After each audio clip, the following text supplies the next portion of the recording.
dark thoughts don't make you a bad person.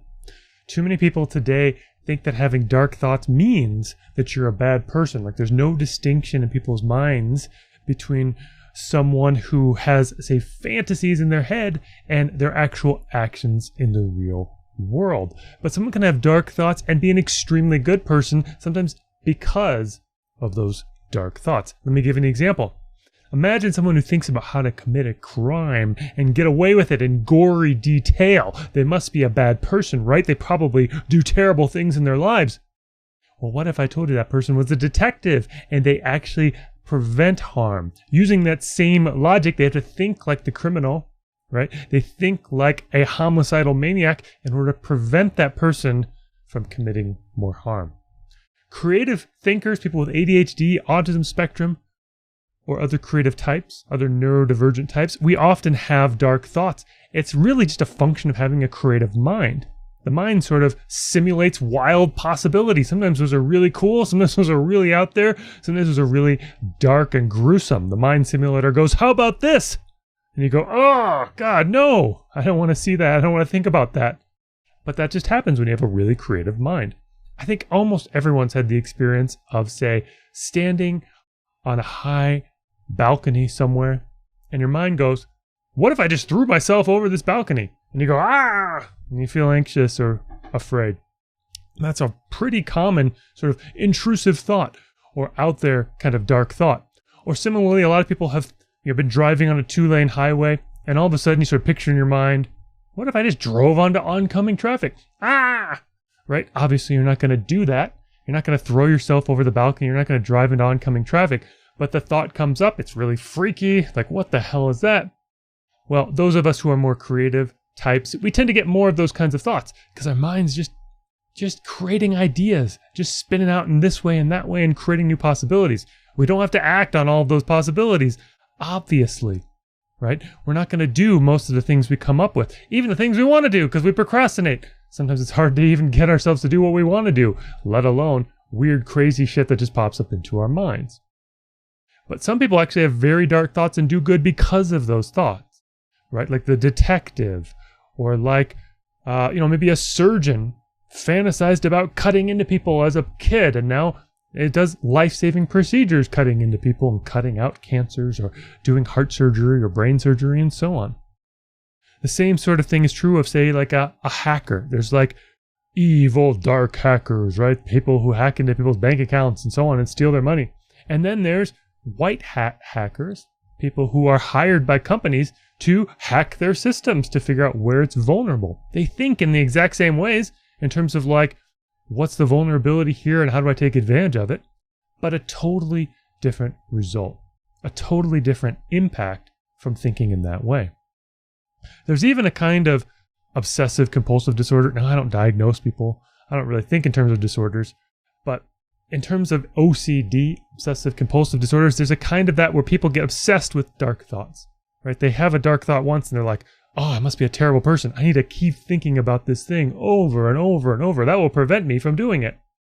That's a terrible strategy, right? It's unconscious. We're not trying to do that on purpose.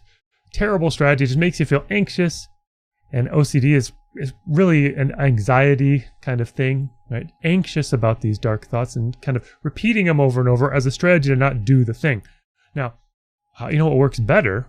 Actually transforming those thoughts so you don't have to think about them obsessively, being able to let go of them, or transforming themselves, the actual thought itself, with something like core transformation, a powerful NLP technique, neuro-linguistic programming technique, that allows you to transform your thoughts with love, with compassion, with welcoming, with friendliness, transforming even the darkest stuff, the darkest parts of ourselves, into something light, into something loving and good and positive.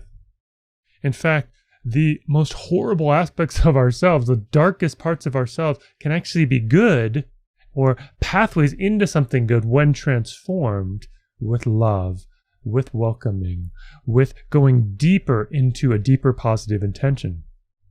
Now, for myself, I did lots of core transformation with myself for many years. I did hundreds and hundreds of sessions on myself, and I found parts of myself that had very dark thoughts. Now, I wasn't too surprised. because I was kind of messed up. I had a lot of depression, a lot of anxiety. I was in touch with my thoughts. I was journaling them since being a kid. And so I wasn't too surprised, but there was dark stuff in there. There were parts of me that wanted to harm myself or harm others. Now, obviously, I wasn't doing that. I wasn't committing any homicide. I had, no attempts on my life or anything like that during this time I was working with Core Transformation. I wasn't afraid that was actually going to happen, but those parts were there. By going deeper, though, by looking for a deeper positive intention, I was able to transform those things so they're not coming up all the time anymore for me. I don't have constant anxiety. I don't have constant anger in the background or can fire off into a rage or something like that. So by welcoming these things with love, we can begin to transform them. Whether we use Core Transformation or some other method, the method is not the important bit. The important bit is the principle where we can alchemically transform whatever's happening into something else that's more positive and useful and good. Forcing doesn't work. Suppressing doesn't work. Most people, we suppress. Some people can't suppress, they obsess, right? You certainly don't want to express the dark, terrible things that cause harm to yourself or others, but we can transform. It's another option we have. Using effective methods, using sincere willingness to do so, I think honestly anyone can improve and grow and transform. If we're sincere, if we have the right methods with the right principles, amazing things are possible. Even if we've actually done harm, of course we've all done things we regret. Some things have caused harm to ourselves, some things have caused harm to others. In fact, I think there's really kind of two kinds of trauma. There's trauma that somebody did something to you, and there's trauma of I did something to somebody else, which actually harms me when we do that, because we have to cut ourselves off from compassion and love. Otherwise, we feel the hurt and the shame and so on that we've caused harm to others. So we can heal from the things that we've done as well as the things that people have done to us with love, with kindness, with compassion. That to me is the way to healing. I tried forcing, I tried suppressing, I tried overriding and pushing myself. None of that worked. Maybe that works for you, but it did not work for me. But what did work is kindness, compassion, love, these sorts of things. And we always have the opportunity to do that. No matter how many times you've done something, no matter how many times you've thought something or felt something, there's an opportunity now to do something different in the future. Hey, if you've been listening and you're wanting coaching to do some of this stuff for yourself, like be guided through Core Transformation or some other healing method, reach out. Go to BoulderHypnosisWorks.com. BoulderHypnosisWorks.com. Get your own free 30-minute consultation. Thanks.